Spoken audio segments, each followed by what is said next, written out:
બધા મિત્રોને જય માતાજી ને જય શ્યામ। તો આજે મારે જવાનું હતું યુવા કોળી સમાજ વિદ્યાર્થી ઇનામ વિતરણ અને સ્નેહ મિલન કાર્યક્રમમાં। તો આપણે તો જો તૈયાર થઈ ગયા હતા।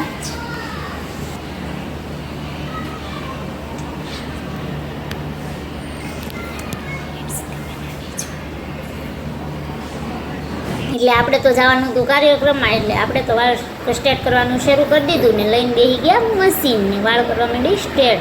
તો જો મિત્રો, મારી બેન જ મને દર વખતે વાળ સ્ટ્રેટ કરી દે, પણ આજે તો મેં કીધું કે મારે મારી જાતે સ્ટ્રેટ કરવા છે।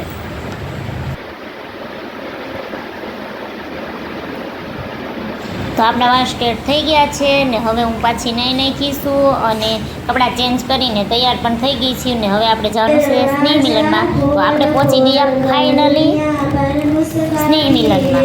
खुशबू की लहरें जब घर से बाहर दौड़ लगाती है जग के सिरजनहार प्रभु जब याद तुम्हारी आती है जब छम छम बूंदे गिरती है बिजली चम चम कर जाती है मैदानों में बन बागों में हरियाली जब लहराती जब ठंडी ठंडी हवा कहीं से मस्ती ठोकर आती है जग के सिरजनहार प्रभु जब याद तुम्हारी आती है।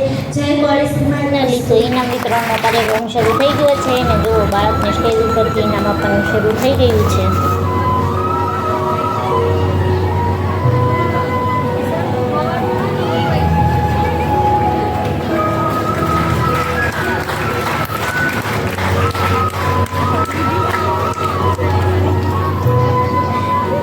आओ रविभाई मकवाणा आओ।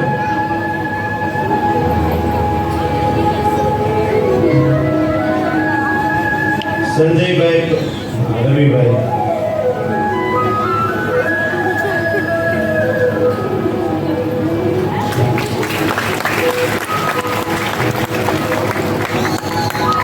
પોતાના છોકરા હોય તો તાળી વધારે પડે, બીજાના છે એટલે નહીં બગાડવાનું।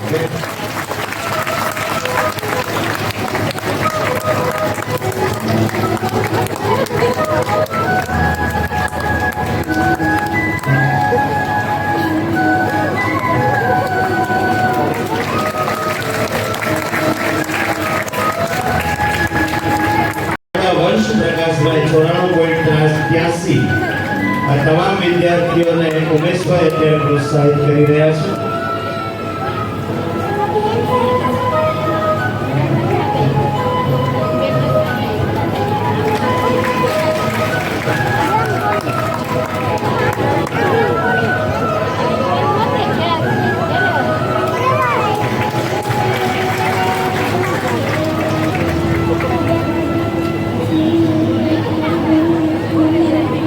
આપણી વચ્ચે આમંત્રિત મહેમાનો ઉપસ્થિત છે નરેશભાઈ ગોહિલ, જેઓ સૌરાષ્ટ્ર તળપદા કોળી સમાજ છાપરા પાટણ સુરત ત્યાંના પોતે પ્રમુખ છે। આપણે શાંતિભાઈ આપણા પ્રમુખશ્રીને વિનંતી કરીએ કે એમને સન્માનિત કરવા માટે બધાને આવો નરેશભાઈ।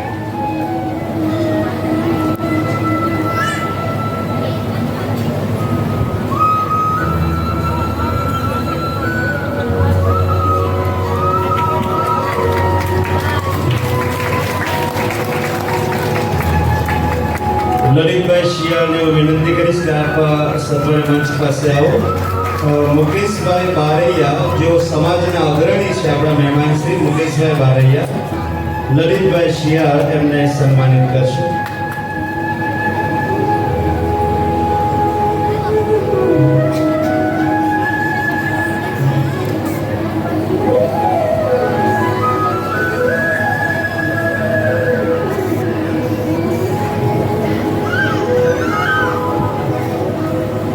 એમને વિનંતી કરીશું કે ધોરણ 9 ના વિદ્યાર્થીઓ જે આવે એમને આપણે સન્માનિત કરવાના છે।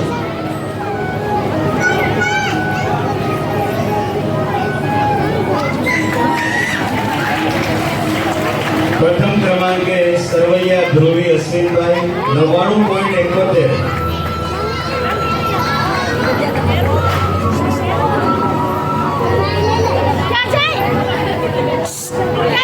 સંજયભાઈ આવો, સંજયભાઈ ગજેરિયા.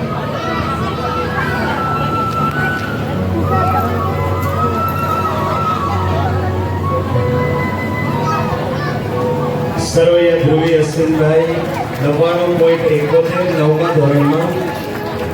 સંજયભાઈ નમસ્કાર માનનીય મહાનુભાવો અને અહીં ઉપસ્થિત ઉપપ્રમુખ શ્રી મારા નમસ્કાર. હું આજે કઈ ભાષણ આપવા નથી આવ્યો, પરંતુ એક બાળકની કરુણ વેદના લઈને આવ્યો છું. હું એક બાળક છું.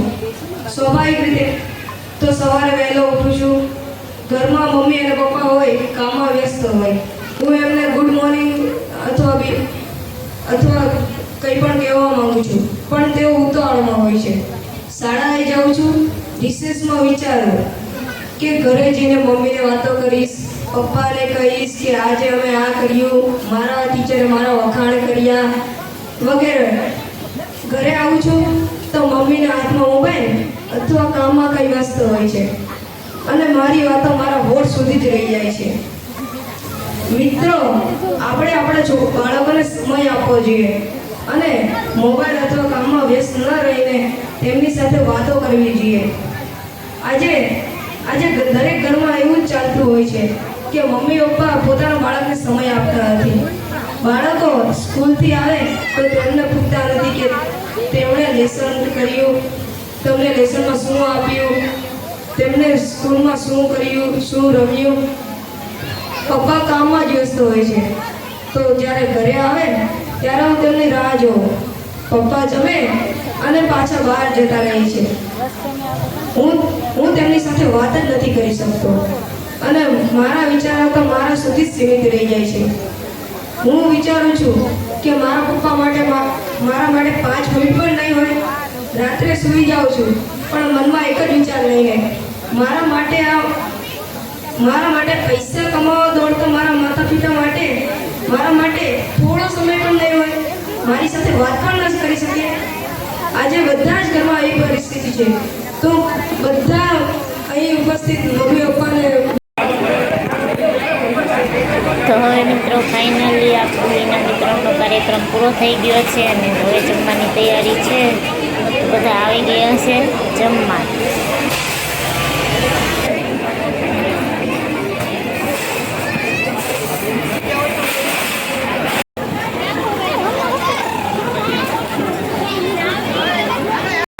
મેં કીધું તો આમાંથી કરજો પછી